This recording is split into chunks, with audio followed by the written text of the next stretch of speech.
உங்களை தேடி வரும் ஞாயிறு சிந்தனை.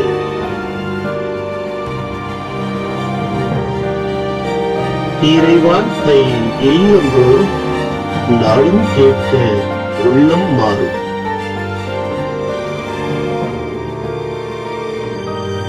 Mercy of God Tamil.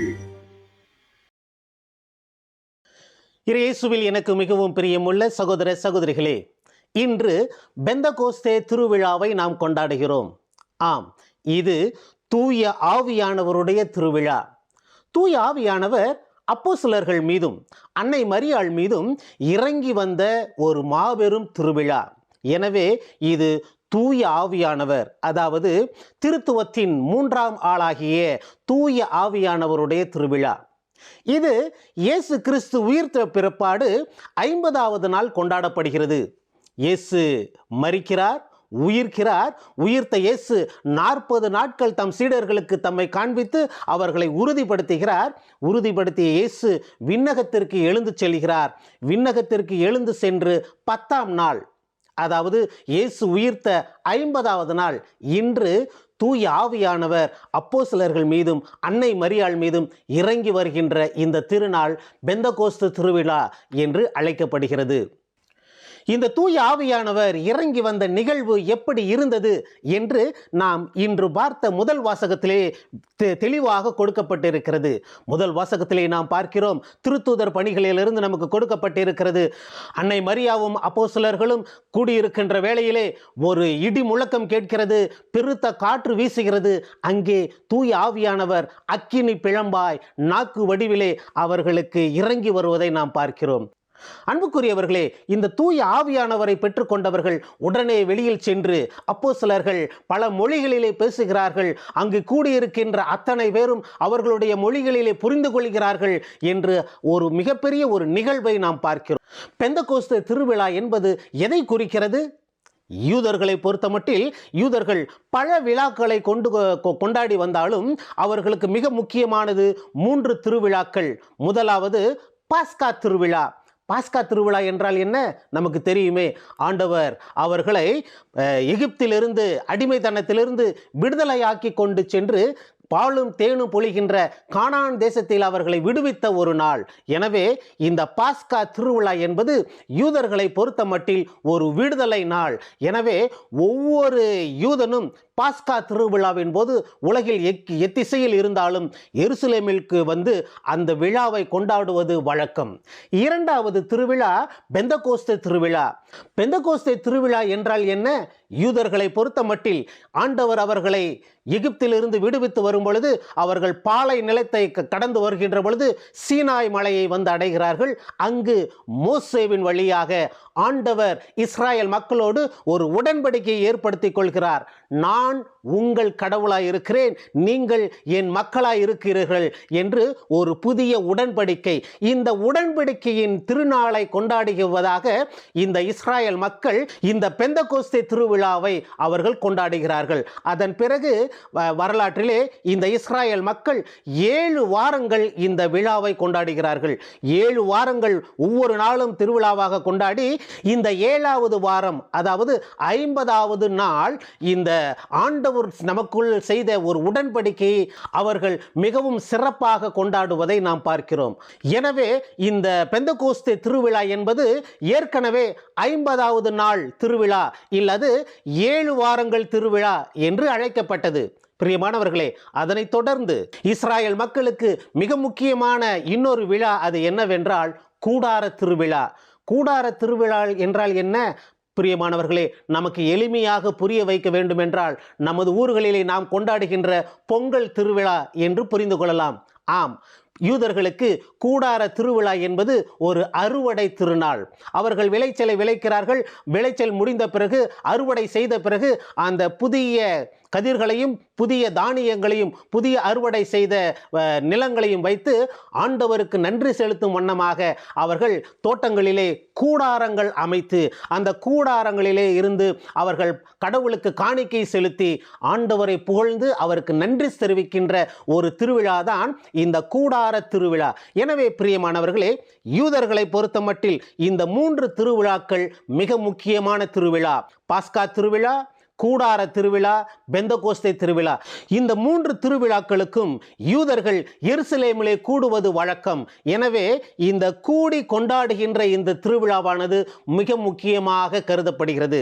குறிப்பாக இன்று நாம் கொண்டாடுகின்ற இந்த பெந்தகோஸ்தே திருவிழா என்பது இஸ்ராயல் மக்கள் அனைவரும் எருசலேமிலே ஒன்று கூடி அந்த உடன்படிக்கை திருவிழாவை கொண்டாடுகிறார்கள்.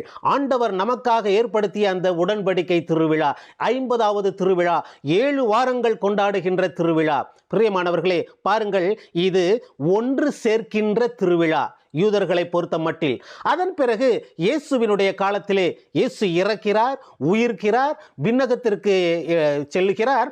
சென்ற பிறகு 50வது நாள் தூய ஆவியானவரை இறக்குகிறார். இப்பொழுது பாருங்கள், தூய ஆவியானவரை பெற்றுக்கொண்ட சீடர்கள் மக்களுக்கு இயேசுவை பற்றி அறிவிக்கிறார்கள்.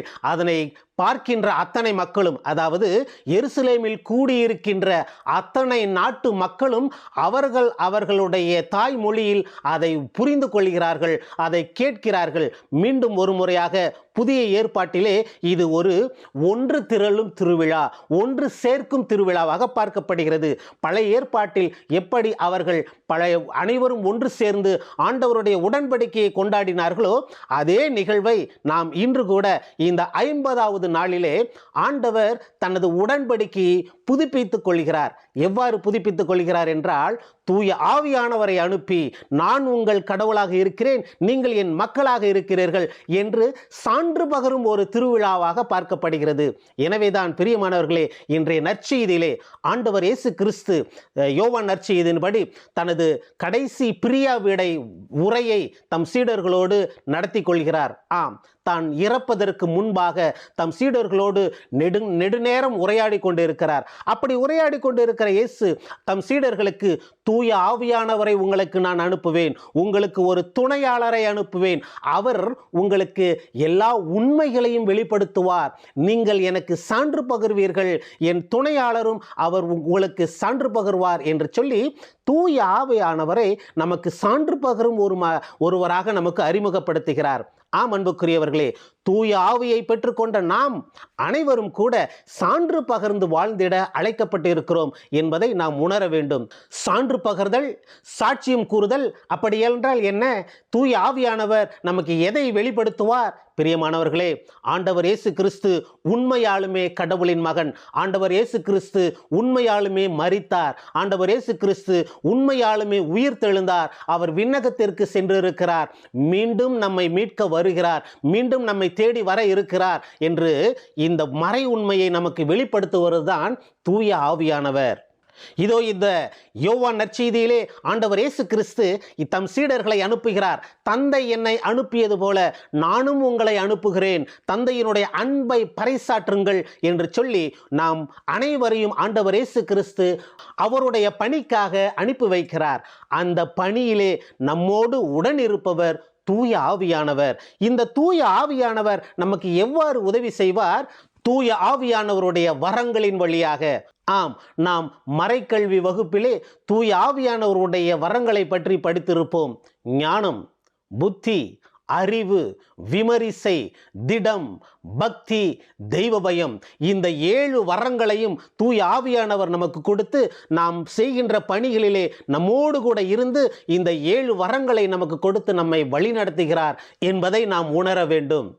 அதேபோல இந்த பெந்தகோஸ்தே திருவிழா என்பது திருச்சபையின் பிறந்த நாளாக பார்க்கப்படுகிறது. ஆம் அன்புக்குரியவர்களே, தூய ஆவியானவர் இறங்கி வந்து அப்போஸ்தலர்களை உந்துதல் செய்து அவர்கள் உடனே வெளியில் சென்று, இவ்வளவு நாள் பயந்து அறைக்குள்ளே அடைபட்டு கிடந்த இந்த அப்போஸ்தலர்கள் தைரியமாக வெளியே சென்று இன்று இயேசுவை பற்றி அறிவிக்கிறார்கள். அதை பல இனத்தாரும் பல நாட்டாரும் அவர்களுடைய மொழிகளிலேயே புரிந்து கொள்கிறார்கள். எனவே இந்த பெந்தகோஸ்தே திருவிழாவானது திருச்சபையின் பிறந்த நாளாக கருதப்படுகிறது. ஆம் அன்புக்குரியவர்களே, திருச்சபை ஒவ்வொரு ஆண்டும் தன்னுடைய பிறந்த நாளை இந்த பெந்தகோஸ்தே திருநாளின் போது கொண்டாடுகிறது. நாமும் கூட தூய ஆவியானவரின் வரங்களை பெற்றவர்களாய், தூய ஆவியானவரால் நிரப்பப்பட்டவர்களாய் இயேசு நமக்கு கொடுத்த பணியை செய்கிறோமா? பணியை தொடர்கிறோமா?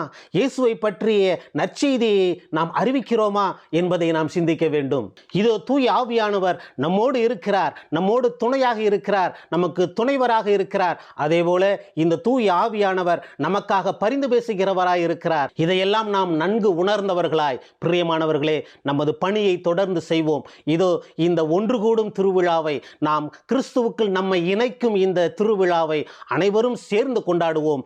ஜாதிகள் கடந்து, மதங்கள் கடந்து, மொழிகள் கடந்து நாம் அனைவரும் தந்தை கடவுளே, என் கடவுளே, என் தந்தையே என்று சொல்லி நாம் ஒரே கடவுளின் அனைத்து பிள்ளைகளாகவும் மாறி ஆண்டவருடைய பணியை தொடர்ந்து செய்வோம், தொடர்ந்து ஜெபிப்போம். ஆமென்.